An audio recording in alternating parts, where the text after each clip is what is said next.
Hey everybody, welcome back to my kitchen. I'm Amy from Neurotic Mom Bakes, and I have shown you how to do a chocolate doctored cake mix and a vanilla doctored cake mix, and you actually all really liked them a lot. So today I thought I would show you a lemon doctored cake mix.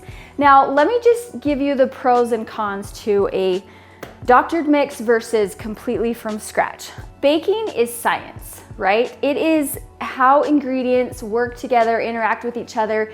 There needs to be exact measurements. You can't really substitute a lot of things. You can't substitute baking soda for baking powder.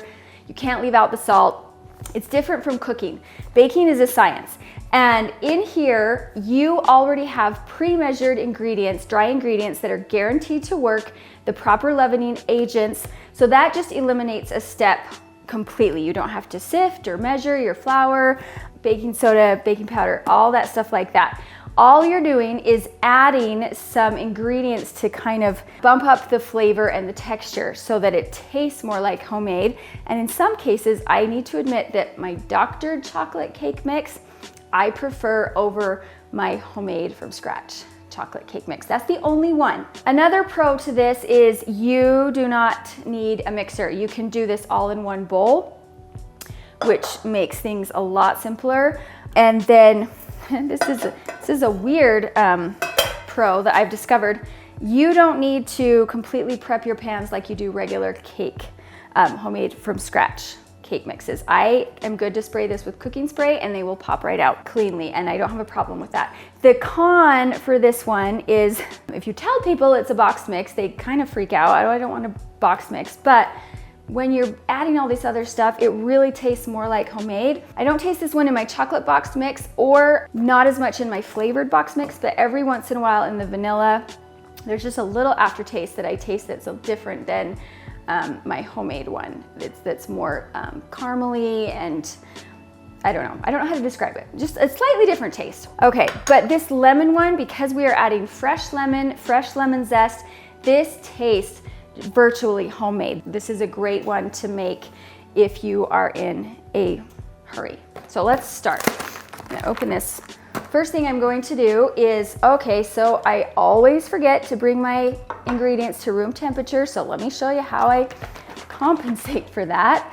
I'm going to pour 2/3 of a cup of buttermilk in here.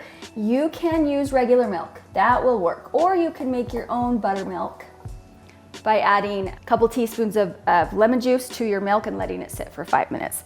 But because I forgot to let this get to room temperature, I'm just gonna cook this for like 15 seconds. And I have my eggs sitting here in a bowl of very warm water. All right, next thing I'm going to do is I'm going to add 3/4 of a cup of sour cream. Okay, let's put our sour cream in there. Don't forget, I have the written recipe in both cups and grams in the description box below every single recipe. Okay, I'm gonna add my no longer cold buttermilk, and I'm gonna go ahead and crack 4 eggs into here. So add those. Then I'm going to measure out 1/3 of a cup of vegetable or canola oil.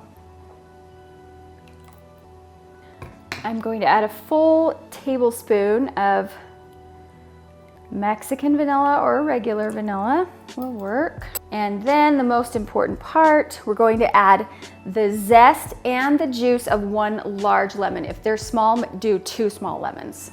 And I know I should have a proper zester by now, but this works just great. Someone commented that. They said, I love how you just use regular like tools and bowls, like us regular Americans, I don't know, bakers or whatever. It's like, I love that. You're not just some fancy baker with intimidating tools, and I don't know. That made me feel better. Oh, and ingredients. Use no-name ingredients. Get as much zest as possible because that is where all the flavor is. However, you don't want to do more than 3 scrapes in one area, because once you get below the yellow, you get to the bitter white part and you don't want that.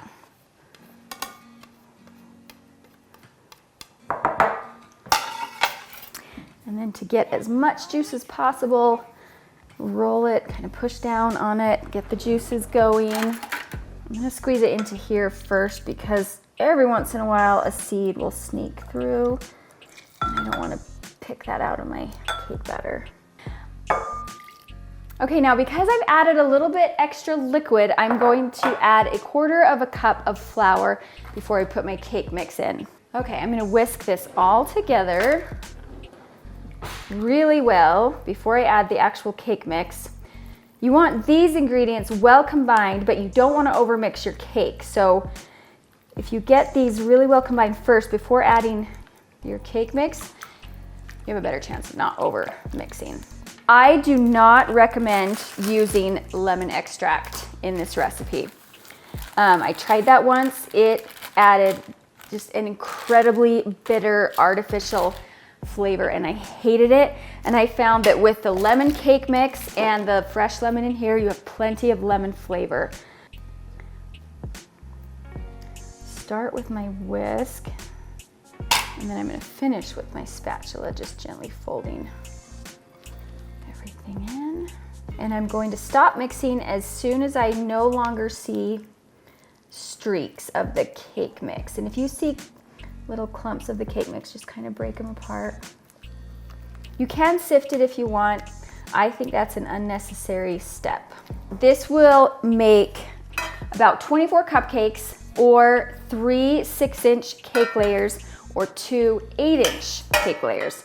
I'm gonna do 6-inch layers today. I'm gonna get my cooking spray. Just make sure you get into all the edges, corners.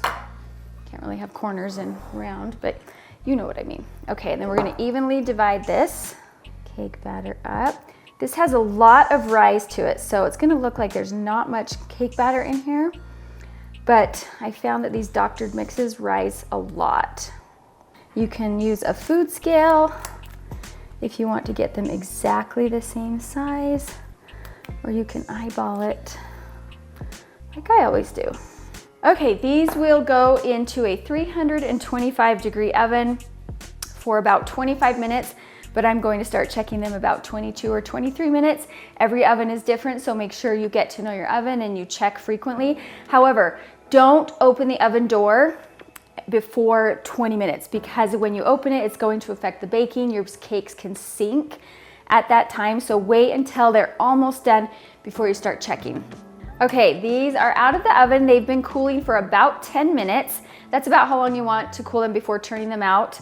But what I love about these is they're just a near perfect rise, and they don't dome a lot, which I like, because if you turn these out, first of all, I don't even think that's gonna need to be scraped. See how easy that turns out?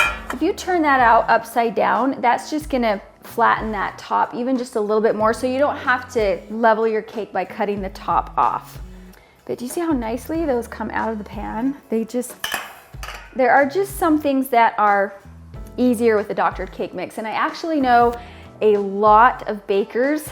Someone here in Utah that makes wedding cakes and custom cakes for her living. She only does doctored box mixes because number one, she has fantastic fillings that you can put in there, and number two, she also has a really fantastic buttercreams. So honestly, doctored cake mixes, they're a valid substitution. And if you don't want to mess around with measuring ingredients and getting out your mixer, and you just want something really quick and easy, this is the way to go. They taste delicious, and they bake up really nicely. And then for storing, I will let them cool completely like this, so at least another 30 to 60 minutes.